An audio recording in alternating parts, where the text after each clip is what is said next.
Are there advantages to aging? Yes, I am Debbi-Jo Horton, and welcome to Advantages to Aging. Join my guests and I as we discuss aging and what makes for a healthy lifestyle, which results in a quality life. Thank you for joining me today.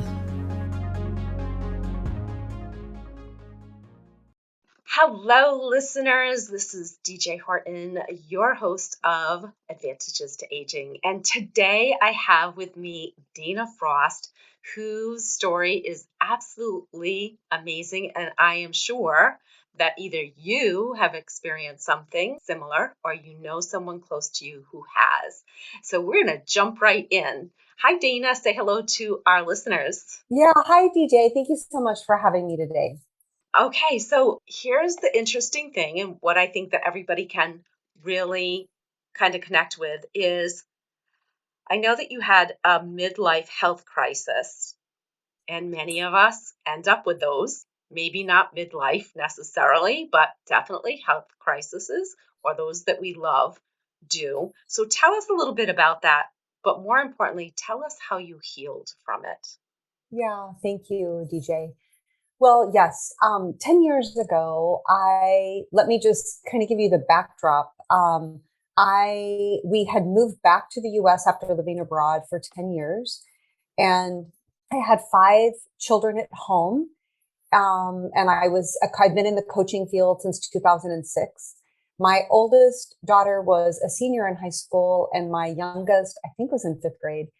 And, those days when you take everybody to the museum, you pack your car, you're with friends. Well, we were coming home from a day like that, and I was really hungry, and all I could think about is I want to get home and make a healthy snack. And in that pursuit, I actually stabbed in between my 2 fingers and put quite a large gash in between my 2 fingers trying to pit the avocado. And what did I do that so many of us women do? I knew I needed to get dinner on the table. We had guests and I was hungry, and I thought, I do not want to go to the emergency room right now.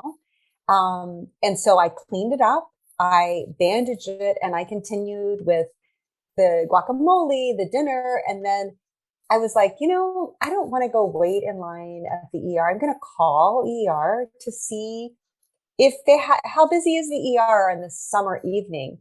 And I called and they said, no, we're really, really slow. So I drove myself over to the ER. My husband was gone. Drove myself over to the ER. My friend stayed with the kids. And in the intake, the nurse immediately, just by taking my pulse, was alerted. It was 36 beats per minute, my pulse was. And she began asking me intake questions about my athleticism, and am I a high performance athlete? I was not. And I remember that morning walking with my friend. It was a hot summer day, and I had her go ahead of me because I was so slow. That should have been a red flag. And in hindsight, I could reflect on how tired I had been. And I just thought it was stress. I was tired. We had just had company for my daughter's graduation. I was working. Life was really busy. And I'm like, I'm just stressed. I will be able to rest when Abby gets off to school. At the end of the summer, I'll be able to rest. And I was just, thankfully, I was stopped because I stabbed myself. Actually, I stabbed myself, which was a great opportunity to say, stop, lady, and let's talk about what's going on with you.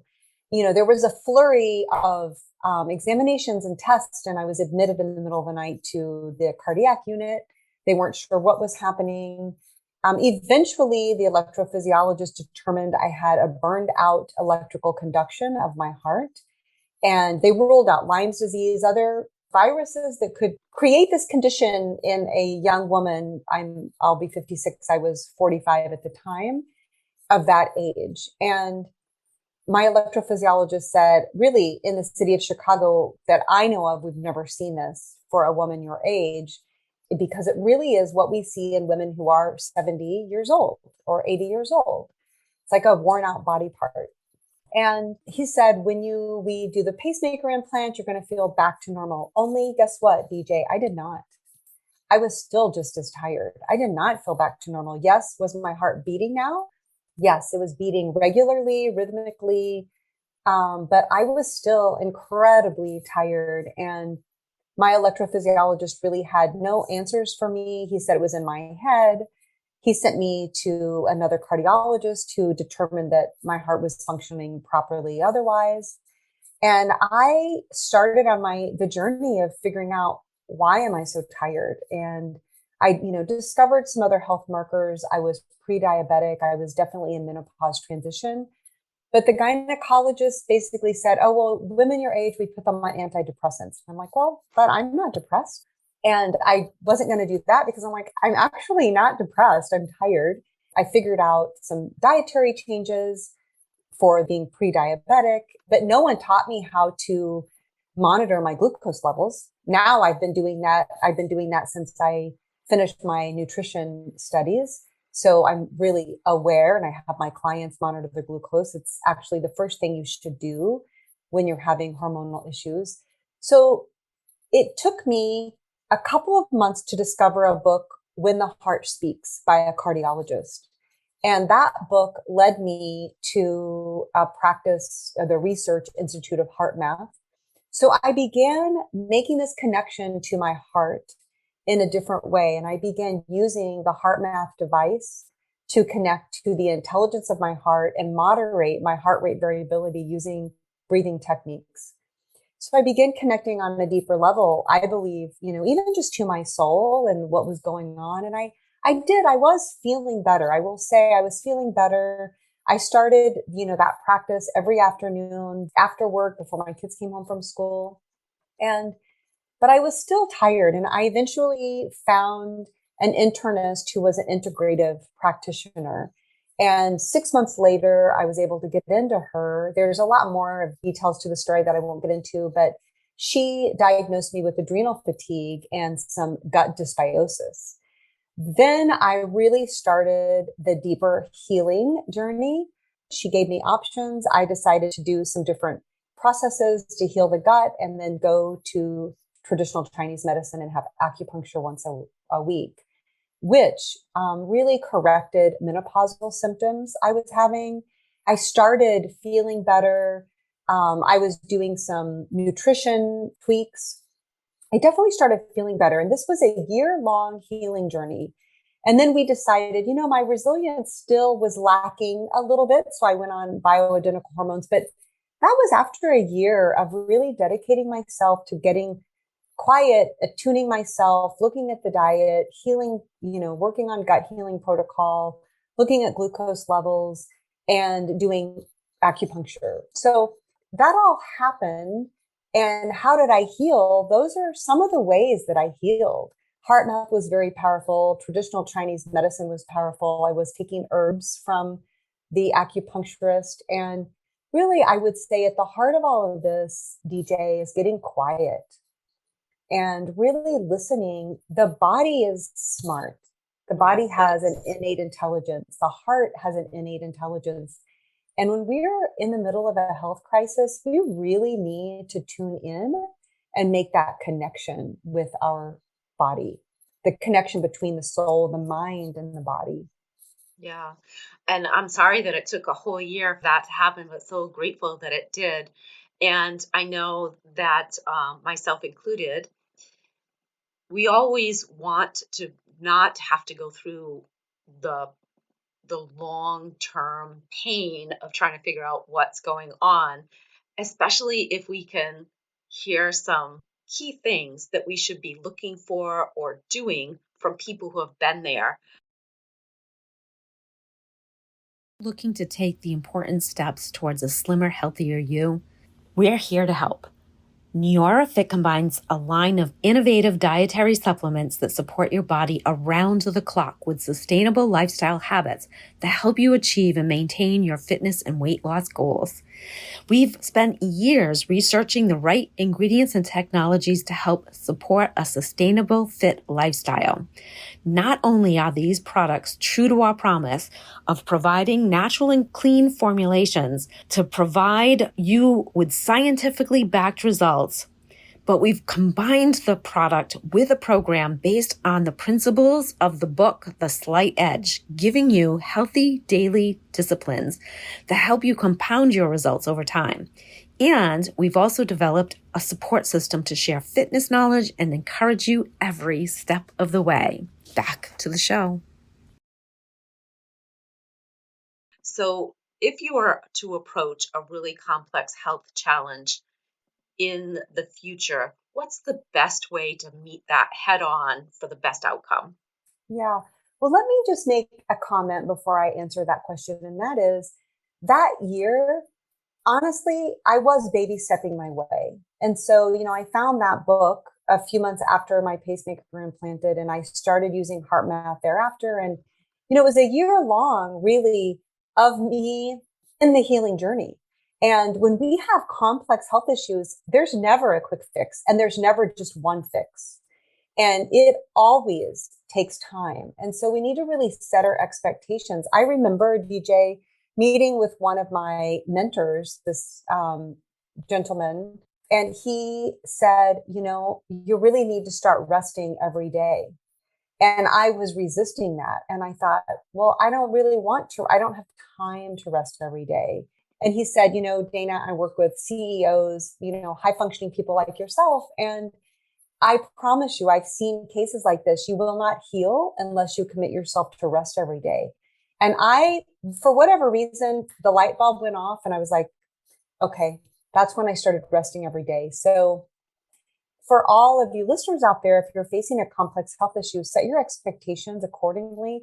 It takes time. True, root level resolution is a process that takes time. And we have to take into consideration what are the variables in our life. I was a woman who was working.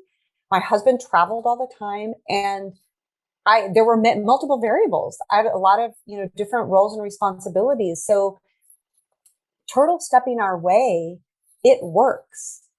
We can slowly take a decision every day, do one thing or two things for self-care for the healing journey. So I wanted to preface it with that.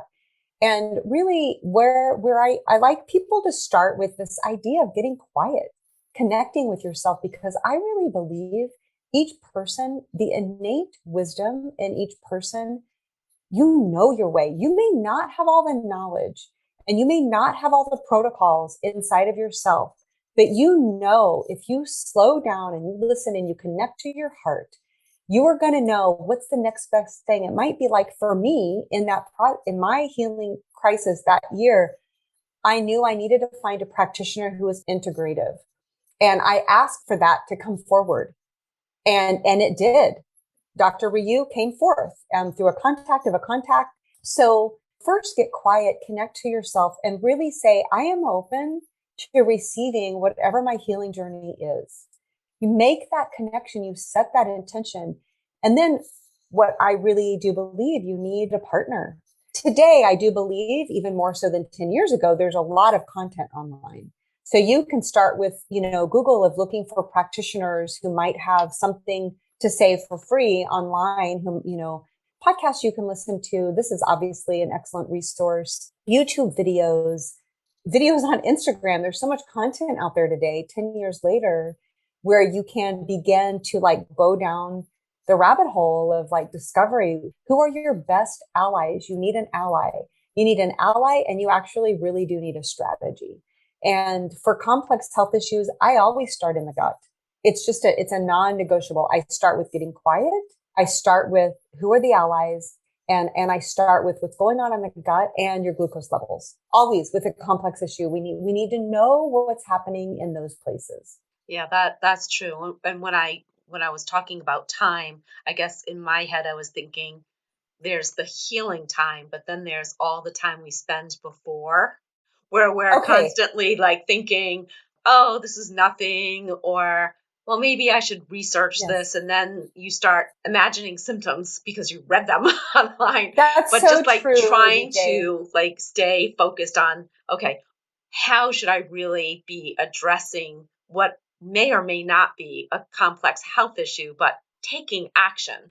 But I like the fact that you said listen to yourself, listen to your body. It's going Yes. to tell you. And don't say, well, I don't have time for this. Because if you do that, your body will say, oh, yeah, lady, let me show Yes. you what it's like to not be able to do any of those things you think you're going to, because I'm going to hit you hard. That's so true. And the body is always sending us messages.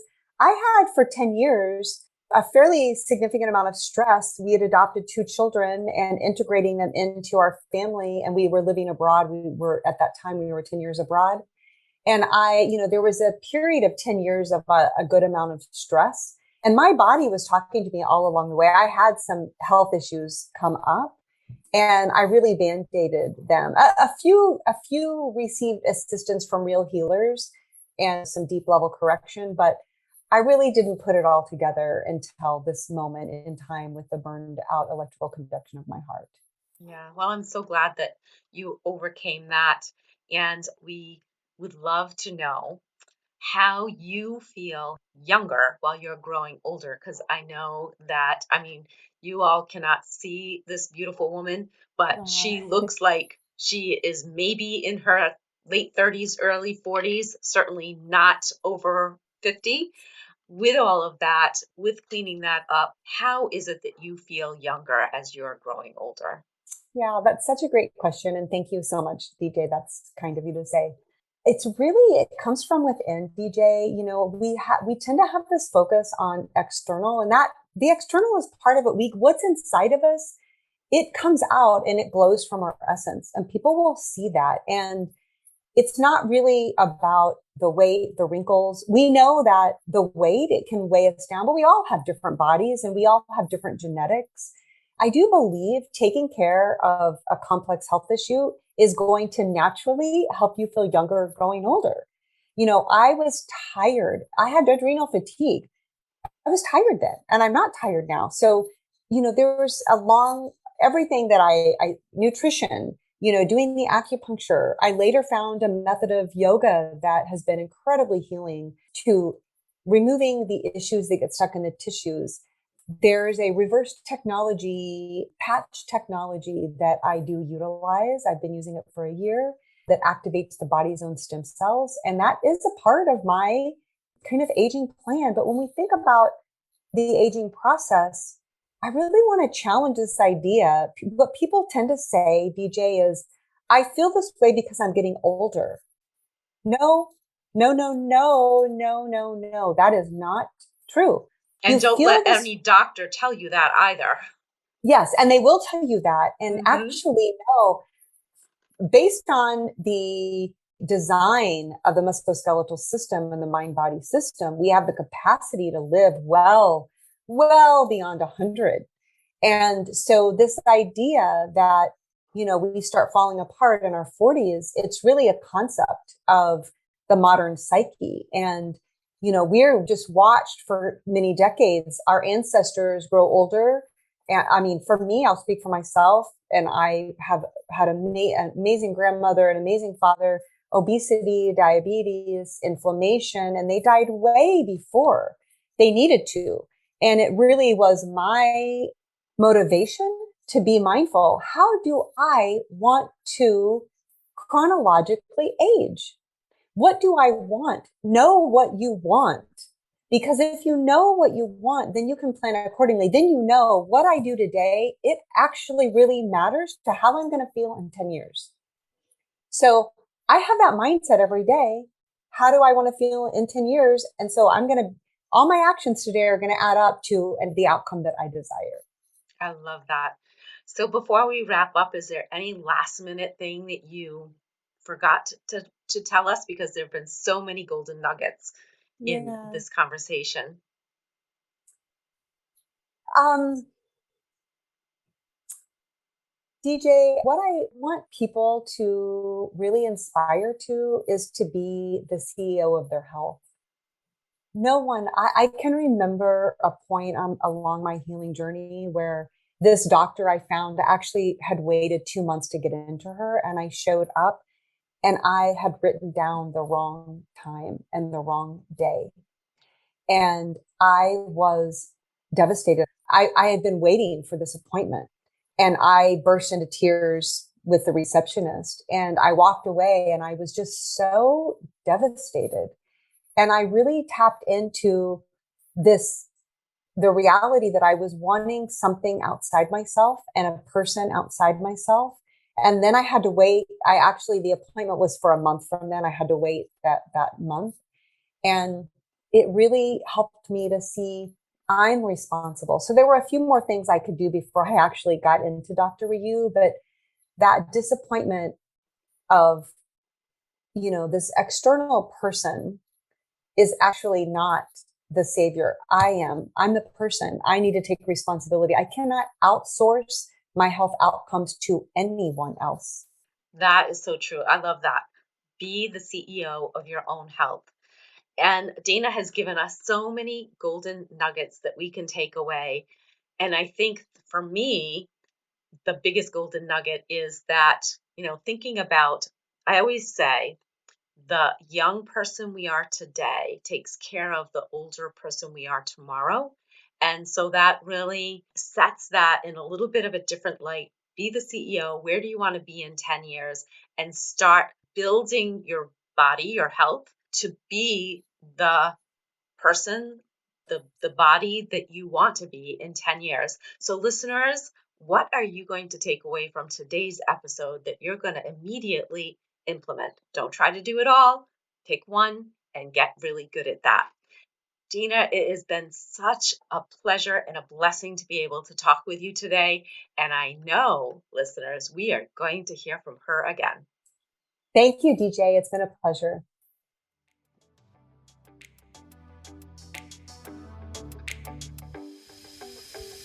Do you think one of the biggest advantages to aging is all the knowledge we gain along the way? Me too. What did you learn today? Share with me in my Facebook group with the same name as this podcast, Advantages to Aging. Now hit subscribe so you don't miss all the tips to come in future episodes.